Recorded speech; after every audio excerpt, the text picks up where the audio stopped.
you're so cute. Oh, hey, I didn't see you there. Today, Mac and I are going to talk about the differences between wholesaling, wholetales, and flipping.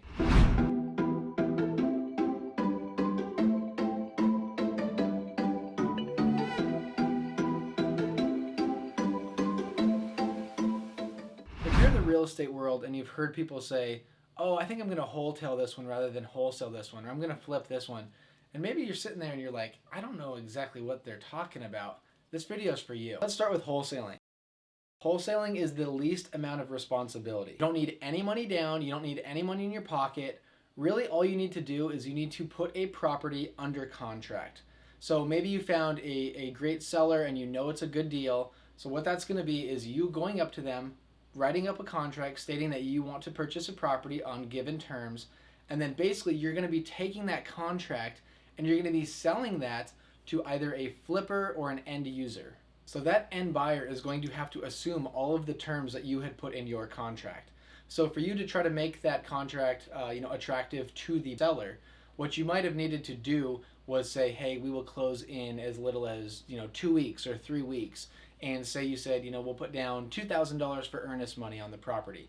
Whoever is purchasing that from you is going to have everything exactly the same. So now you might be wondering, okay, well, how do I get paid on that? On a wholesale, you are going to mark up your price and you're going to charge what is called an assignment fee.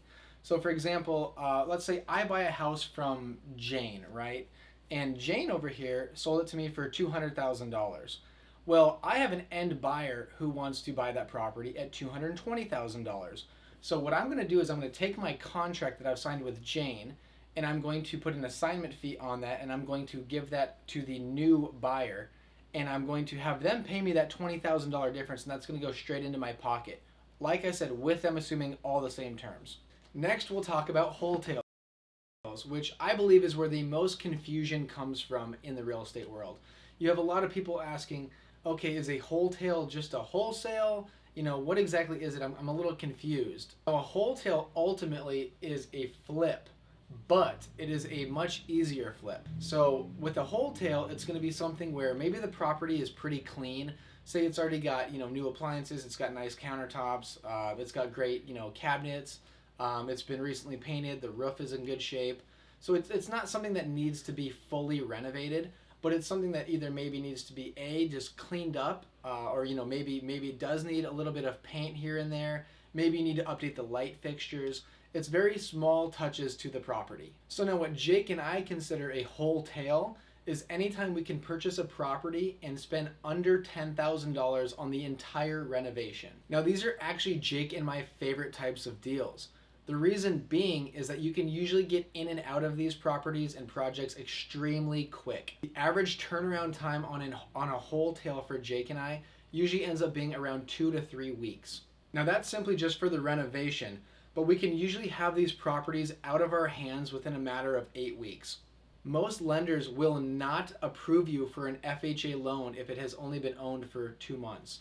So you're going to have to get a conventional or a cash purchase on that property. The other thing that Jake and I love about wholesales is that if we are sourcing our own deals, as you guys might be doing as well, you are going to be able to get that much deeper deals on your wholesales. So for example, if a property made sense as a wholesale, right? So now that's just selling the quick contract. Whatever difference you would have made, you're now going to add that to the top of whatever your profit's going to be from the wholesale as well. So again, let me just break this down for you really quick. On a wholesale, say you were going to buy it for $200,000 and you were going to sell it to a flipper for $220,000.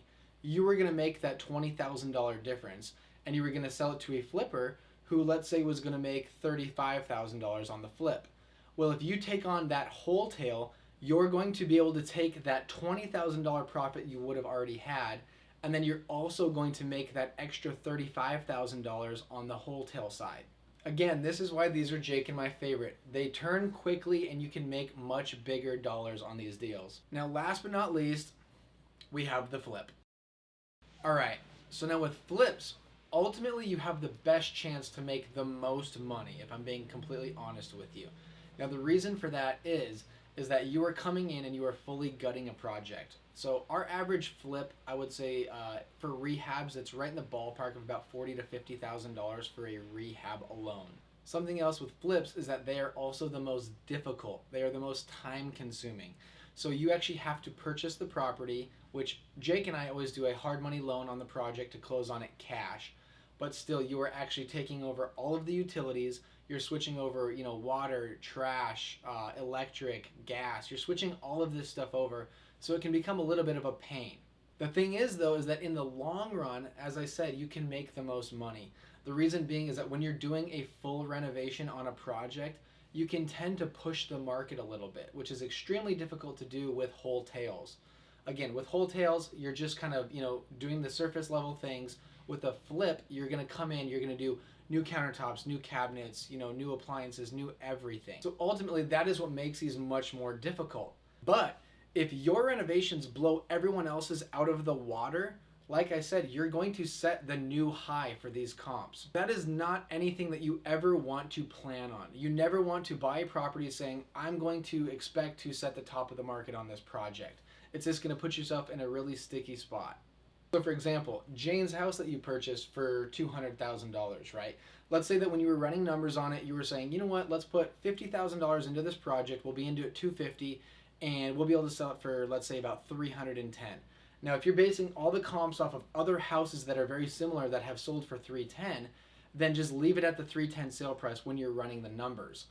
But again, if you're able to blow those ones out of the water and so you can push for a $330,000, you're going to make an extra $20,000 on your renovation. Again, though, as I said, do not plan for that before you purchase a property.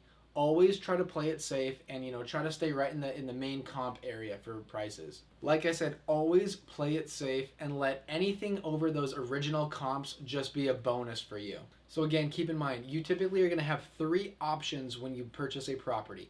You can either go with the quick, easy sale that you're just selling to a flipper or a wholetailer, or you can go number 2, you go with the wholesale. You kind of make a little bit more money, but you're also going to be taking the property down, so you have a lot more stress.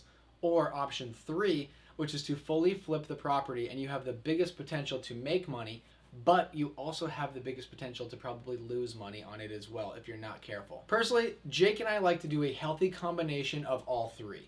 We try to wholesale as much as possible because it's the quick, easy money, but then we also like to sprinkle in some wholesales and sprinkle in some flips as well. It keeps the healthy balance of all of your money coming in from 3 different avenues. Guys, reach out if you have any questions whatsoever. Mac here always has his phone on him. He's always ready to answer your questions. So just let us know. Like and subscribe down below.